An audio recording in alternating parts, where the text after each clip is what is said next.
მოგესალმებით, მეგობრებო, ვაგრძელებთ ჩვენ კლასტერ ბრეიქს, ყველაზე მისაყოლებელ ამბებს და დღეს მინდა ვისაუბრო ერთ საინტერესო თემაზე,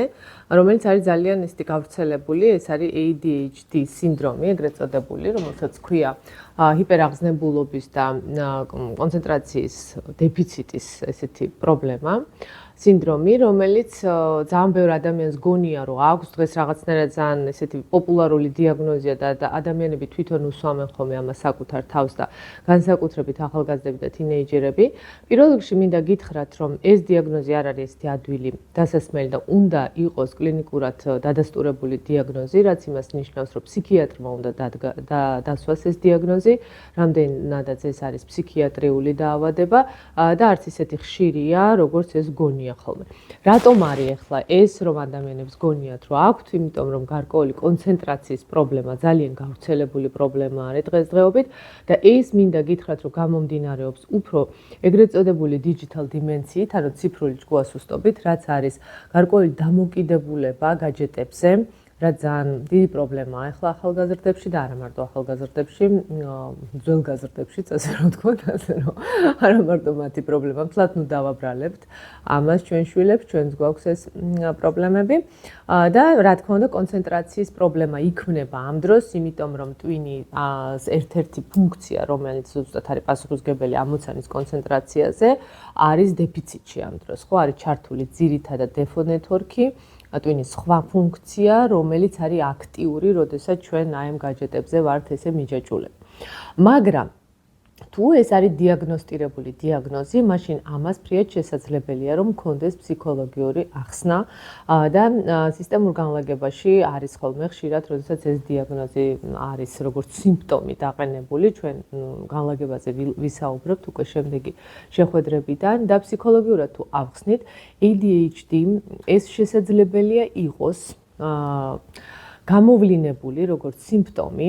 ადამიანში, როდესაც ბავშვობაში ის დაკონცენტრირდა რაიმე ტიპის საკითხზე, პრობლემაზე ან შეკითხვაზე,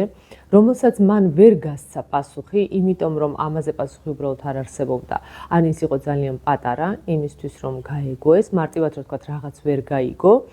და თვითონ ამ დაკონცენტრირებამ იმხელა ტკივილი მოუტანა მას, რომ როგორც რეფლექსი უკვე ტკივილის აცილების დაიწყო აცილება და კონცენტრირების. ახლა მაგალითს მოვიყვან. მათ შორის ჩვენი პრაქტიკიდან. მაგალითად გაშვილებული ბავშვი, ანუ ნაშვილები ბავშვი, რომელიც იგებს რომ უნდა ის არის ნაშვილები და თუ სწორად არის გაკეთებული, დაახლოებით 5-6 წლამდე ბავშვს უნდა ვუთხრათ, რომ ის არის ნაშვილები. 5-6 წლის ბავშვი რთულად გაიგებს, რას ნიშნავს იყო ნაშვილები და აუცილებლად გაუჩნდება შეკითხვა, რატომ მიატოვა დედა. ეხლა ამ შეკითხვაზე პასუხი არ არის თუ 5 წლის ბავშვი, არამედ რომ გაიზრდება ეს ადამიანი, მერე შეიძლება ვერ მიიღოს დამაჯერებელი პასუხი, მისთვის დამაკმაყოფილებელი პასუხი ამაზე. ამიტომ რა თქმა უნდა, როდესაც პატარა ბავშვი კონცენტრირდება ასეთ საკითხზე, რატო ვარ გაშვილებული, რატო მიმატოვა დედამ, რატო გარდაიცვალა მამა, რატო გარდაიცვალა დედა, ან რაღაცა ესეთი, მოკლედ, აი ესეთი ძალიან ეგზისტენციალური შეკითხვები, ხო, რომელზეც პასუხი არ არსებობს და ის ღრმად კონცენტრირდება ამაზე, მოყვება ტკივილი პასუხგაუცემელ შეკითხვას, მაგრამ ეს რაღაცნაირად იღუზება, ანუ რაღაცნაირად ეჯაჭვება თვითონ კონცენტრაციის პრობლემას და რამდენადაც ტკივილის მომტანი იყო კონცენტრაცია, ის უარს ამბობს უკვე ამ ტკივილზე, ანუ თავად ამ პროცესზე კონცენტრირების. ეს არის პირველი მაგალითი და პირველი მიზეზშედეგობრივი კავშირი. მეორე შეიძლება, რომელიც ჰიპერაღზნებულობის კუთხით ვლინდებოდეს, მაგალითად გარკვეული პრობლემის გამო ბავშვი არის ძალიან, ვთქვათ ესე, დამუხტული რაღაცა ენერგიით, დამუხტული შესაძლებელია ის იყოს სიბრაზით, მაგალითად, ანუ ძალიან მაღალი ინტენსივობა აქვს ბავშვს ენერგიის და ვერ აკეთებს ამის გაშვებას სწორად, აი, ზოგადად ენერგიის მიღების და გაცემის ბალანსი არის დარღვეული, ანუ ინტენსიურად დაგროვილია ბავშვი ენერგია და იწყებს დესტრუქციულად ამის უკვე ჰიპერაღზნებულობის სახით და ჰიპერაქტიულობის სახით ამას რაღაცნაირად ესე გაშვებას ამისას, ხო, ცოტა არაადეკვატურად. რაც შეეხება ზოგადად არა მარტო ADHD-ს, არამედ მთლიანად ეგრეთ წოდებული ACD, ანუ აუტიზმის სპექტრის აშლილობას, მთლიანად ეს სპექტრი რომ